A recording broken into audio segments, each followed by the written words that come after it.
For nearly 15 years, the FBI ran a secret operation aimed not at foreign enemies, but at American citizens. Known as CONTLPRO, this covert effort infiltrated civil rights groups, anti-war movements, political organizations, and activists. Agents planted informants, spread disinformation, forged letters, and deliberately turned groups against one another. The goal wasn't justice. It was disruption. COINTELPRO remained hidden until 1971, when activists broke into an FBI office and leaked classified documents. What they exposed shocked the nation and permanently changed how Americans viewed government surveillance. In 2010, the FBI made a dramatic announcement. 10 Russian sleeper agents had been living undetected in the United States for years. They had American names, American homes, American children. Behind the scenes, the FBI had tracked them for over a decade, secretly monitoring coded messages hidden in radio signals, cash drops in parks, and encrypted communications. The case, internally known as Operation Ghost Stories, revealed how modern espionage no longer wears trench coats. It blends into suburban neighborhoods.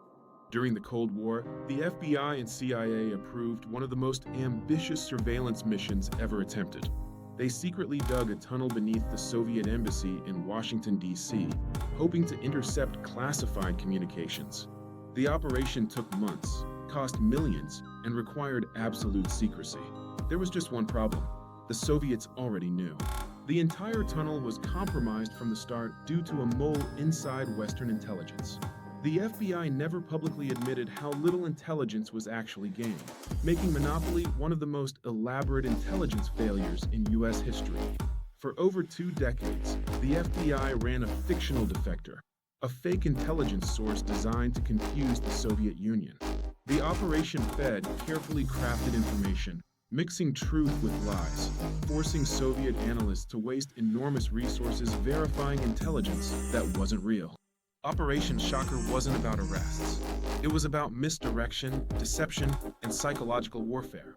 By the time the Cold War ended, historians concluded the operation had successfully drained Soviet intelligence capabilities without firing a single shot. Between the 1960s and 1970s, the FBI recruited thousands of informants inside American cities.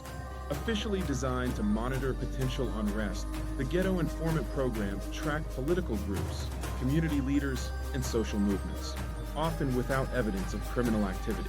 The program remained classified for decades. When documents were later released, they revealed a massive domestic intelligence network operating far beyond public oversight. Fearing a Soviet invasion, the FBI created a secret stay-behind network in Alaska. Agents planted hidden caches containing radios, weapons, and survival supplies. If the U.S. were invaded, these operatives would remain behind enemy lines, reporting troop movements and coordinating resistance. Most Americans never knew the plan existed. It was quietly abandoned as geopolitical tensions shifted, leaving behind buried evidence of a war that never came. When CIA officer Aldrich Ames sold secrets to the Soviet Union, the FBI launched one of its most sensitive internal investigations. The damage was catastrophic. American agents were exposed, arrested, and executed. Entire intelligence networks collapsed. The FBI quietly rebuilt counterintelligence protocols in response, changes that still define modern spy investigations. This wasn't a single operation. It was a system-wide reckoning.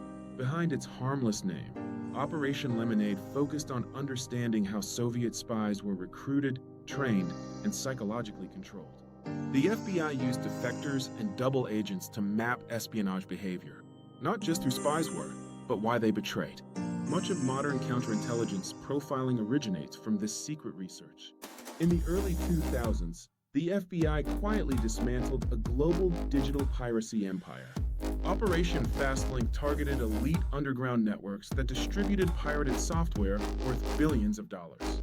Agents infiltrated online forums, used undercover digital identities, and coordinated synchronized raids across multiple countries, all before the public even knew the networks existed.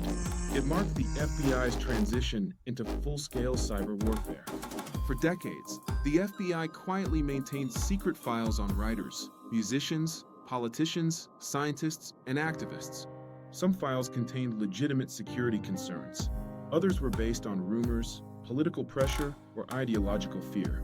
Only after lawsuits and public demand did portions of these files become available through the FBI vault, revealing how secrecy, paranoia, and power shaped intelligence decisions behind closed doors. The FBI's greatest operations weren't always the ones that made arrests, but the ones that stayed hidden, shaping history from the shadows.